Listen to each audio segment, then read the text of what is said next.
I don't know about you, but I like to distract myself when I'm doing physical activity or even relaxing. So when I'm working out at the gym, listening to a podcast, listening to an audiobook, sitting at the beach, same thing. I could sit there with a book in front of my face, or I could just close my eyes, get some sun, and listen to an audiobook. Now, today's video is sponsored by Audible. Audible has an unmatched selection. You can entertain yourself whether you're at the gym, relaxing on the beach, whatever you want to do to distract your brain. You could do it with Audible's platform. And it seamlessly works from device to device. So you don't have to worry if you're listening to something at the gym and then you jump to your car and then you go to your house and you want to listen through your Amazon Echo. You can do all that seamlessly without losing your place in the book. And that's very convenient, honestly. Audible is offering my listeners a free audiobook with a 30-day trial membership. Just go to audible.com/SSR and browse an unmatched selection of audio programs. Download the title for free and just start listening. It's that easy. Go to audible.com/SSR or text SSR to 500-500 to get started today.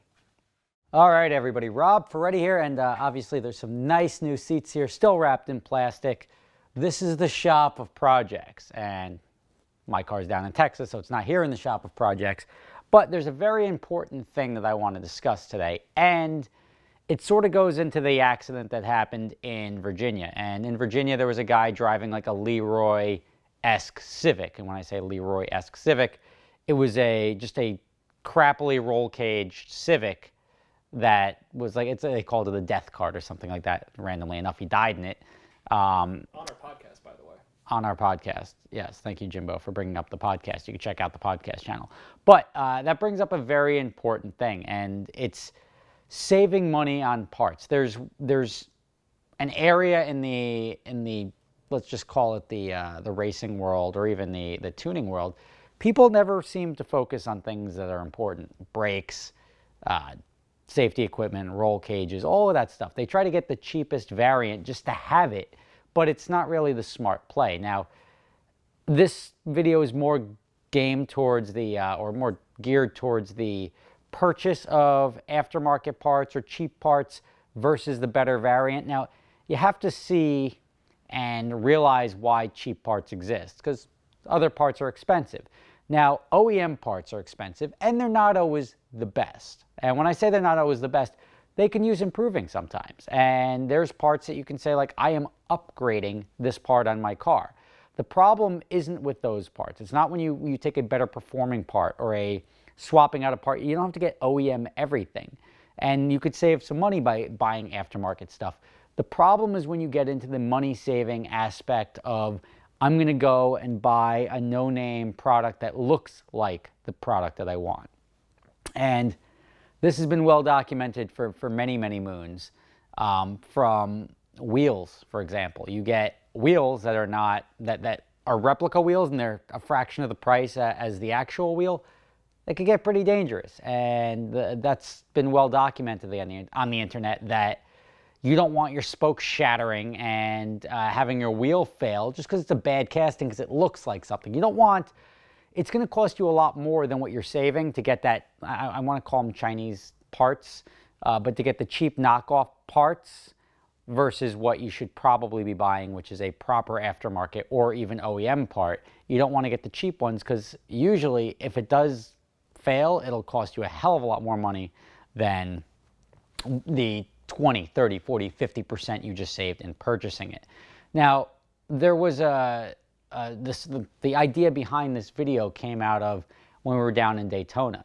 And it's a lot of the times these cheap parts don't do what they were specifically designed to do. And we were in Daytona for the Project Car Challenge, and we had the boosted BRZ. And it was a turbo BRZ with an eBay, like a cheap eBay turbo blanket. And eBay doesn't make products. It's just a marketplace for products, so you can't say. But you know what I mean. It was a new part that the guy bought on eBay that looked like a turbo blanket, smelled like a turbo blanket. He put it on, and a turbo blanket is designed to keep heat out of the engine bay. This one didn't work so well. Driving on the road, that's fine, but when you actually start generating heat going around a racetrack, I think he went around for like 5 minutes. Not even, it was like one lap. He was on his second lap. And we thought it started smoking after the first one. We're like, oh, it's probably just breaking in the new turbo blanket. Came back, shit was on fire, like fire. So now you have a fire damaged hood, you have fire in the engine bay, you have to clean it all up, all for a turbo blanket that probably cost $125 versus $250. Now, Thermal Zero was nice enough to give a quality turbo blanket to the guy, because I mean it was awesome that he actually brought the car for Tommy to use during the challenge. So Thermal Zero threw him a turbo blanket, so now he's got a proper turbo blanket which is designed to keep heat in without catching fire, and I think he is in a much better place for that. I also have a Thermal Zero turbo blanket going on my new turbo. So, but that's just one example. I mean, to get a part that's designed to like keep heat contained and then it catches fire, that's like a perfect example of what you don't want.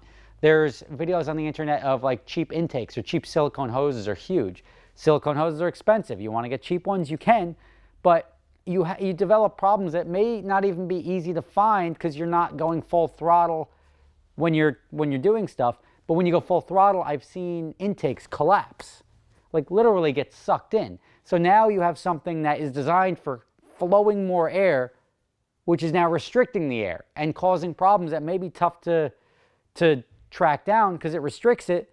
And then you take your foot off the gas and it goes back to normal. By the time you look, you're like, everything looks right. I don't know what's going on. You could be chasing nonsense forever because you got a cheap part. And it doesn't look cheap. It's, oh, look, it feels like a silicone hose, but it just doesn't perform the same. And that's a problem. You have wheels, like safety equipment, like everything that you can do and buy cheap, I wouldn't suggest just going to it. And you could get aftermarket products that just suck. They're no better than the OEM products. You can get OEM products cheaper, but the idea that you can get something that looks similar, and this is huge in the body world, where you can get the aftermarket body panels for the cars. You get a knockoff kit, it's most likely going to require a lot more fabrication and not going to be direct fit. It's going to be advertised as direct fit. You're going to look at it on the floor, it's going to look cool, but it's going to be off significantly and may not even be usable. So you may waste all this labor and ultimately have to redo it all or go get the actual part, and then you're stuck with this part that you didn't need. Just think about it. When you go out, it's not always the lowest. It's like when you hire somebody to do labor. You don't want to just get the guy who's going to do it the cheapest, because ultimately you get what you pay for, and that's something you have to keep in mind, especially when it comes to performance. And if you're concerned about performance, you're concerned about how well something does, and your safety, you don't want to jeopardize that by going down that road and just saying, well, this is cheaper, I'll just buy this. That doesn't necessarily make it better, and it may cost you a lot more money in the long run by putting a bad part on your car, which leads to other problems. So when you go looking for parts, just keep that in mind. Aftermarket parts aren't bad, but parts that look like other parts that are cheaper don't necessarily mean they're a smart play. They could actually cost you a hell of a lot more in the long run. Thank you for watching. I hope that is helpful advice to those of you who want to tinker, fix, or modify your car. See you tomorrow.